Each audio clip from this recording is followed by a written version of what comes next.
So ito po yung tanong ni Boss Ken.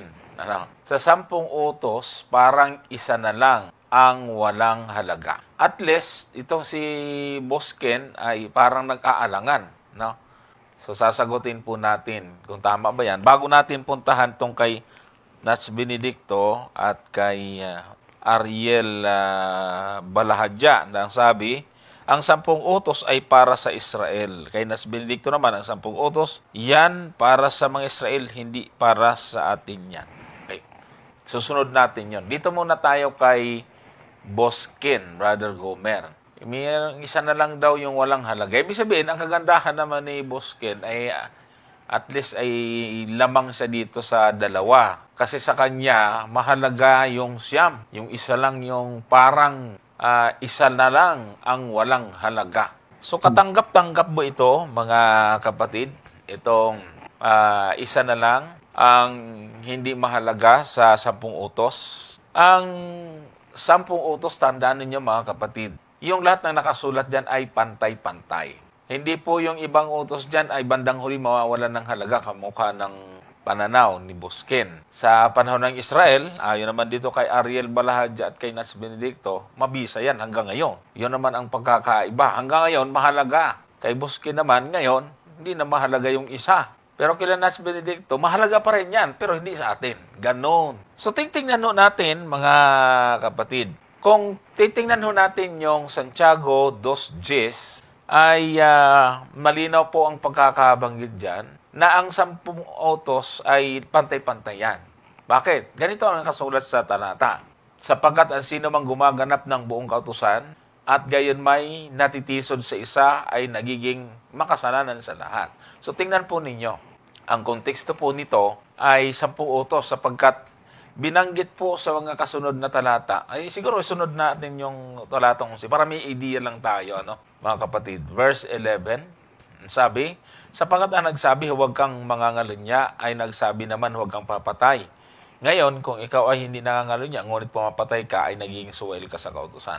Bagaman hindi lahat binanggit ng 10 utos at binanggit yung isa dyan na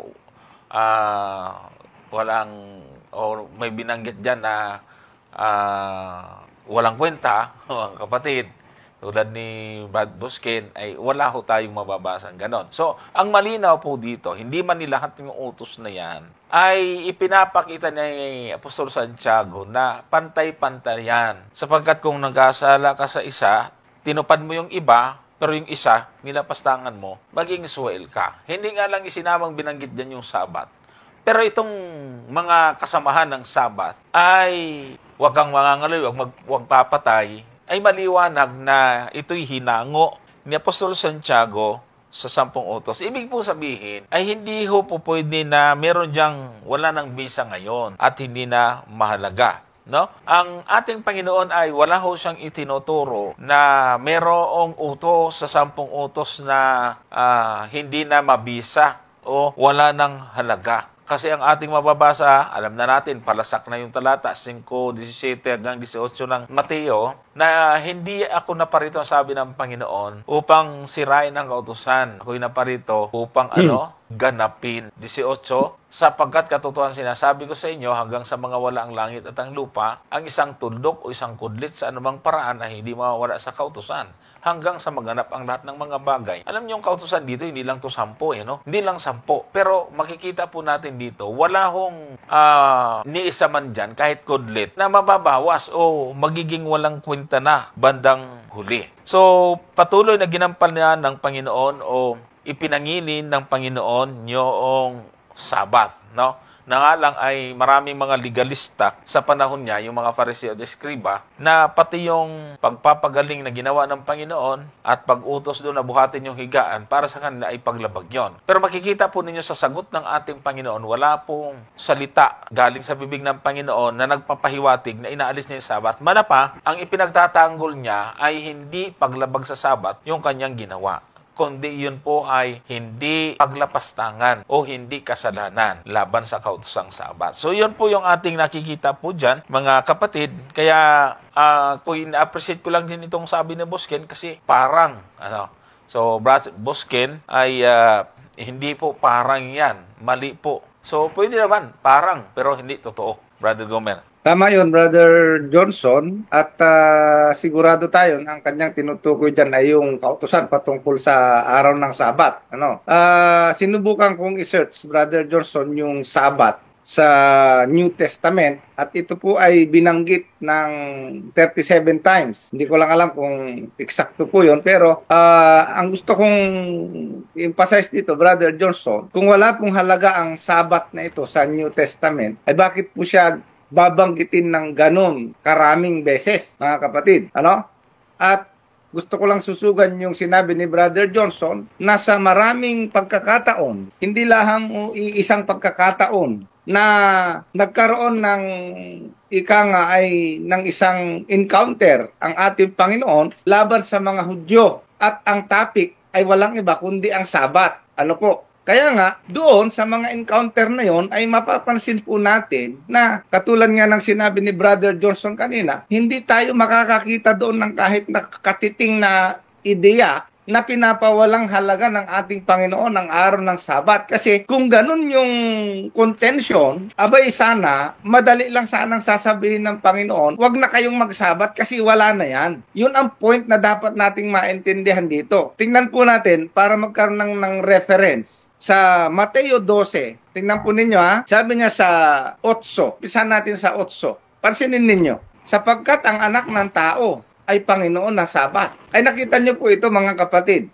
Lalabas ngayon ang ating Panginoong Jesucristo ay Panginoon siya ng Sabat na wala ng halaga. Di ho ba? So parang hindi naman yata makatarungan na sabihin natin na ang Panginoon ay Panginoon ng Sabat pero yung Sabat wala na palang halaga. Iyon. Okay? Tapos, ang sabi rito, sa 9, kung itutuloy natin, at siya'y umalis doon at pumasok sa sinagoga nila. Verse 10, narito may isang tao na tuyo ang isang kamay at sa kanya ay itinanong nila na sinasabi. Tingnan po ninyo ang context ng usapan. Ang tanong po diyan, matuwid bagang magpagaling sa araw ng Sabat. So yan po yung issue. Kung ang magpapagaling ba ay matuwid, hindi po ang issue dito ay may Sabat pa ba o mahalaga pa ba ang Sabat o hindi na. Tandaan po natin yan mga kapatid. Ang issue dito, ang sabi dyan ay matuwid bagang magpagaling sa araw ng Sabat. Nakita po ninyo? Upang siya'y kanilang